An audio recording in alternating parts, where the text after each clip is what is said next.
All right. Could see Cafe again, possibly.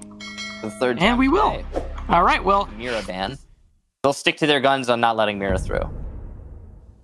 Well, I like how, like, the second Devin started, the nade landed right on top of him. That was a nade, right? C4 goes out. Spades gets Bosco, so second kill there for Spades. And yeah, it was a nade. It was one of Rampy's target. Buck doing some work here by Cocktail. Rampy's going to get his second kill. Nade goes out towards White Hallway. The second nade there. Well-read situation from Rampy. Not much time here, but Fultz will get one in White Hallway. Necrox loses his fight out. Young and NVK tasked with a 2v2 as Young equalizes. Shotgun will get Young through the wall. So triple kill for Rampy, and Fultz gets his second. SSG clean up shop, despite having a disadvantage for the majority of that round.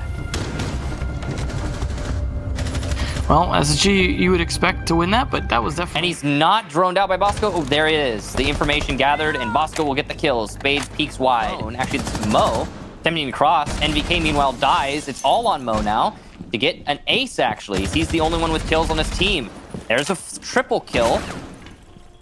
Got a good chance at actually taking this now. Information from his own cameras. Can deny this, but oh, Bosco's just better. Lining up the shot, and SSG will take another round, executing into Kitchen. Well, unfortunately for EG, they weren't able to... There's the marks onto the Jaeger, trying to push up by the bar. Plenty of information on NVK, who is now the last defender, as everywhere else, his teammates are dying one after another. Free fires on the right angles here from MVK, but it's not going to net anything, and he'll die from above. It's the skylight angle. Unexpected for MVK. Easy win there for Rampy, and SSG will take the round. Nicely done by SSG, getting the plant down like that. With Thinking Nade, but I will say, Thinking Nade has been dying very early for SSG through most of these rounds. I don't even know if he's going to kill at this point. I mean, for off the board, which is important for playing against the top floor control. But at Canadian, nice pick there. And he's, oh, nicely done by Spades trading it out. At least. Winning his fight. Young now alone in a 1v3. He's got two very low opponents, though. This is definitely winnable. Going for a push. He hears the tap, tap, tap of that diffuser. Knows he needs to stop it. One by the fireplace. Here's the plant to the left, but he cannot swing. And Bosco will take that fight. SSG, another round, a 4-0 for the attack on Cafe. And what a surprise. What a surprise. There's the nade, though, as a response. So every time Thinking Nade dies, SSG gets that refrag. Whether an Angel gets its wings. TCSD 12 in all likelihood, based on the angle. Weird peek there. Oh, nice. He'll die to Fultz, who's just waiting on the angle. And that's going to allow for Rampy to be... This is running out of time for SSG. The aggression from EG will be punished. One more playing by the bars. One by Pixel Spot. Bar's dead. Last one, Pixel Spot. And he sees the enemy, but can't land the shot. And oh my gosh! Fultz with the reactions. Mo with a huge, crucial mistake. And SSG will win yet another round. Definitely get a little close, a little hairy there, especially. They don't need to rush themselves. There's plenty of time here. Fultz is waiting and expecting a push, and he's right. Throughout this entire match, Evil G's is looking very, very desperate. There will be a kill for Spades, but that might be the only one for this round. Necrox rocking a 3 attackers. Their Pell-in is heard, countered. Necrox holding the balcony well. Spades downstairs is dead. Fultz his third kill. Great push there from Necrox. It works out for him.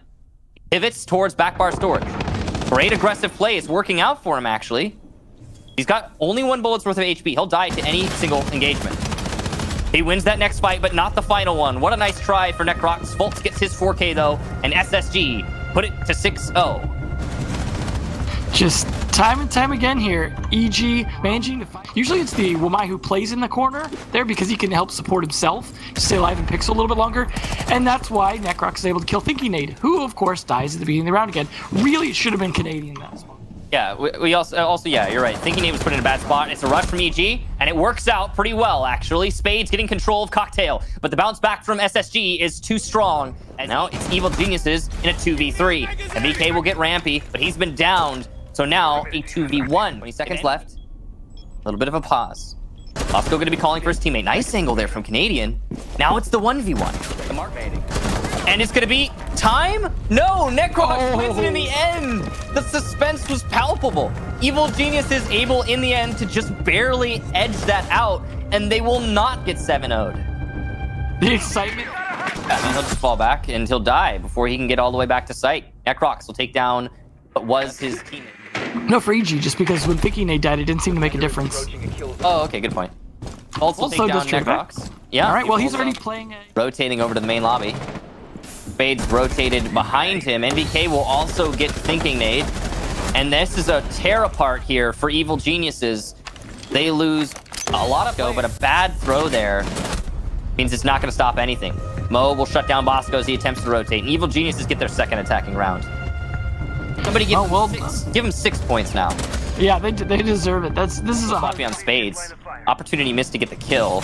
Bosco's going to answer back with the kill. So damage done to Bosco. And hopefully, but as time wears on, Rampy's able to help conflict. Oh, and the whip around. He's got to worry about one more, but that's Modiga down. One of the top fraggers now. That means just one more shotgun and gas canister still in play. Necrox gets Thinking Nade, who is not aware of these angles above him. Actually possible for EG, but it looks like Bolts is going to get a freebie onto NVK, who's attempting to rotate downstairs. That could be the final nail in the coffin from Young. No push at all, despite the full flash. And there's the push. He'll get it in the end in the heads-up gunfight. Bolts now the real center for SSG's defense. He's the last defender with full HP. Bolts goes down. It's all on Canadian, and he'll die to Young. What a clutch for Evil Geniuses, and we continue this attackers-only stretch. And, I mean, good for EG in that they actually face some tough opposition. Necrox, though, responds on to Thinking Nade, and Canadian's also been down. This is site control, effectively, for EG. If they can get out of the freezer, covered at this point, he's kind of stranded, and there goes Fultz on the roam, putting more pressure on the anchors. But Canadian does get picked up by Bosco as the site becomes easier. Castle spotted there. Or not Castle, rather, Canadian spotted there, and he'll get one before being felled by Modiga, so it's all on Bosco. He's got C4 in hand, though. It is unsuccessful. Good angle onto the window. He can at least cover this. Gotta be very careful, though. It's all about timing of the angles. Nade will miss. Push from the bandit. It's very dangerous. Window's not watched, though, and Diffuser is down. Young on the floor. It's all on Modiga in the 1v1. Bosco's been on fire for this match, and he reads it perfectly. He'll get the 1v2, and SSG will finally take the match. Impressive attacks, though, from EG, despite the loss there at the end. Bosco maybe just on top of, him obviously having great plays. He also was able to creep around a little bit better, that nice 3-speed crouch walk. That's like one of the first bandits we've seen. We don't actually see a ton of bandit anymore, with Kaed and playing things like that, but with Kaed band, I can see why we did get to see it this time. So, nice. How's it going, Lycan? Hey, how's it going? Good. It is just dandy over here. Thank you for asking. Wow, a pretty strangely attacker-sided cafe. Was a little bit of a weird one, but you guys managed to take it in the end. Now, my first question actually does not pertain to the match. I mostly want to take a zoom out a little bit here. You guys, through the second half of the season, have thus far gone completely undefeated, but your last opponent for the season is TSM. Are you gunning for that complete perfect second half? Is that in the plan? Yeah, like I said before, we weren't really anticipating being able to take first place like we have that opportunity now because of their game today. The big thing was like us just trying to play our game and just try to improve as individuals and try to like win online games. Like we've had that problem in the past. So with the win today, we actually have made it to the point where we have scored the most points any player on our team has ever made. It was Troy with 27 points before, so now we're at 29, and the rest of us was painfully a lot lower than that. So we're like really excited with where we are as a team. And you, I guess, in like perfect fashion, again with your last match being TSM, if you guys really want to, take that first spot, then I mean it really does come down to like the perfect kind of setup where the two top teams get to play each other at the end of the season to figure out who takes first position. That'll be, I'm sure, a really exciting match when we eventually get to it. I'm definitely looking forward to it personally. Yeah. So this match, I've talked about this a little bit in the past. For me, it's always kind of been this kind of abstract thing. Sometimes we get teams that match up against each other in a certain way where it's either attacker or defender sided, and sometimes it doesn't have anything to do with the map, strangely. We've got maps that can be more rigid. What do you think it is that caused this to be so attacker sided, where EG even had that like a second wind, I'd say, on the second half? I don't even know. That's a really hard question, to be honest. I think me neither, man. It came down to like some interesting things that they were. I honestly think they played really good on attack in the last round. Obviously, like Bosco was able to clutch up, but I think it was more of like they were doing things that we didn't expect, and then like the communication wasn't on par. Like communication on attack was insane, but it kind of started falling apart a little bit on defense, and they were able to like pick us apart in some places where we didn't expect. So I do want to say like hats off to them for their attacking. It was really good. All right, so just a case of solid attacks for both teams. I mean, sometimes it pans out like that. So last question. You guys have been looking really solid, and you've been gliding, and you didn't get that punch from, like, sometimes after winning a championship or a season final, teams get a little bit land drunk and then they start to teeter off.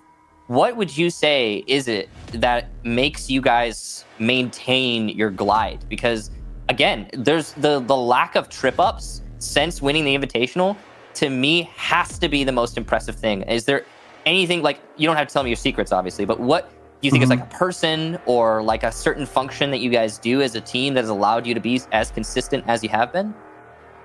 I think it's just our drive, and I know, like, I don't. First of all, I'm not hitting at any other team's drive. Like, that's not the purpose of this. But there were players that I would jump in their stream and I would hear them making fun of the fact that we were scrimming right after season 10 ended. They were like, "Why aren't they taking a break? Like, what are they doing?" But we knew that we were struggling, and we knew we wanted to switch roles with Troy, and like we grind. Like, we don't take days off. We, like, even though we won, like, we want to win again. And I guess that's probably most of it. Like I said, I don't really want to take that as like a bad thing to other teams. I think it's just like a big shout out to like how we act as individuals. Like, we're not trying to like take a season off because this season doesn't mean anything. And I'm not going to get into people who say that, but you know, we want to win, and we are going to do everything it takes to win. Something to aspire to. And thank you for you and your team for setting up those standards for yourself, as others can seek to hit that goal now that they know that it is something that, honestly, like, you've got to go for it. And it's an impressive mentality. Thank you for sharing that with us, Lycan. Well, do you want to say anything to the stream before we end the interview? Same thing as always. Everyone that's here, thank you so much. The people that stayed to the last game, you guys rock. Any team you support, thank you for being here. Thank you for following Rainbow Six. And the last thing always, stay home, stay safe. Always nice talking with you, Lycan. Bye-bye. Yeah, you too, man. Take care.